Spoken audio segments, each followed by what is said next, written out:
बोलो विष्णु भगवान की जय। एकादशी महारानी की जय। तो प्रिय श्रोताओं, आप सभी का हमारे YouTube चैनल पर स्वागत है।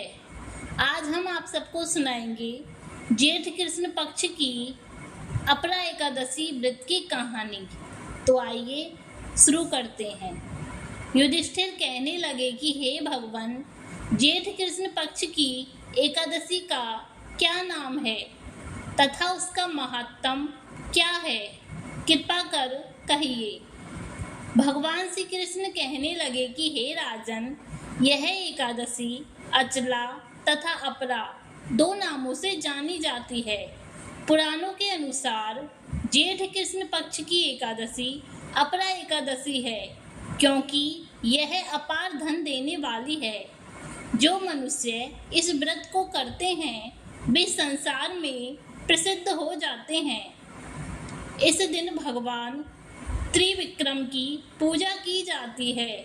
अपरा एकादशी के व्रत के प्रभाव से ब्रह्म हत्या, भूत योनि, दूसरे की निंदा आदि के सब पाप दूर हो जाते हैं। इस व्रत के करने से परस्त्रीगमन, झूठी गवाही देना, झूठ बोलना, झूठे शास्त्र पढ़ना या बनाना, झूठा ज्योतिषी बनना तथा झूठा वैद्य बनना आदि सब पाप नष्ट हो जाते हैं।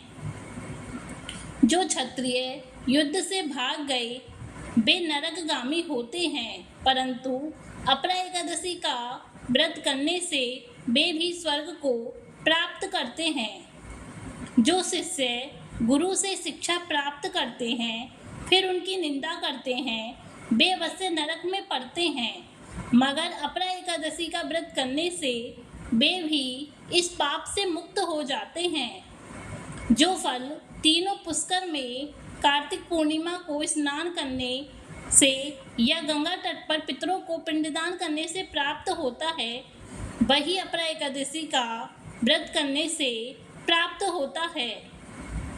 मकर के सूर्य में प्रयागराज के स्नान से, शिवरात्रि का व्रत करने से, सिंह राशि के बृहस्पति में गोमती नदी के स्नान से, कुंभ में केदारनाथ के दर्शन या बद्रीनाथ के दर्शन, सूर्य ग्रहण में कुरुक्षेत्र के स्नान से, स्वर्णदान करने से अथवा अर्ध प्रसूता गोदान से जो फल मिलता है वही फल अपरा एकादशी के व्रत से मिलता है।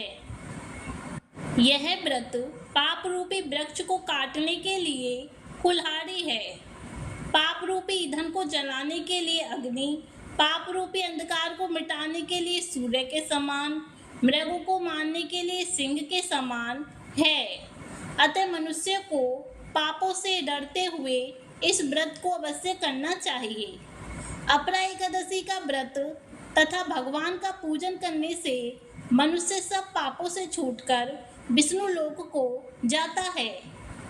इसकी प्रचलित कथा के अनुसार प्राचीन काल में महिध्वज नामक एक धर्मात्मा राजा था। उसका छोटा भाई वज्रध्वज बड़ा ही क्रूर, अधर्मी तथा अन्यायी था। वह अपने बड़े भाई से द्वेष रखता था। उस पापी ने एक दिन रात्रि में अपने बड़े भाई की हत्या करके उसकी देह को एक जंगली पीपल के नीचे गाड़ दिया। इस अकाल मृत्यु से राजा प्रेतात्मा के रूप में उसी पीपल पर रहने लगा और अनेक उत्पात करने लगा। एक दिन अचानक धौम्य नामक ऋषि उधर से गुजरे। उन्होंने प्रेत को देखा और तपोबल से उसके अतीत को जान लिया। अपने तपोबल से प्रेत उत्पात का कारण समझा। ऋषि ने प्रसन्न होकर उस प्रेत को पीपल के पेड़ से उतारा तथा परलोक विद्या का उपदेश दिया। दयालु ऋषि ने राजा की प्रेत योनि से मुक्ति के लिए स्वयं ही अपरा एकादशी का व्रत किया और उसे अगति से छुड़ाने के लिए उसका पुण्य प्रेत को अर्पित कर दिया। इस पुण्य के प्रभाव से राजा की प्रेत योनि से मुक्ति हो गई। वह ऋषि को धन्यवाद देता हुआ दिव्य देह धारण कर पुष्पक विमान में बैठकर स्वर्ग को चला गया।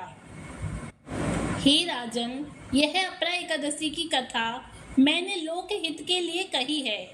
इसे पढ़ने अथवा सुनने से मनुष्य सब पापों से छूट जाता है। तो इस तरह हुई अपरा एकादशी व्रत की कहानी। आपको ये कहानी कैसी लगी कमेंट्स में ज़रूर बताएं और मेरे चैनल को लाइक, शेयर एंड सब्सक्राइब करना ना भूलें। धन्यवाद।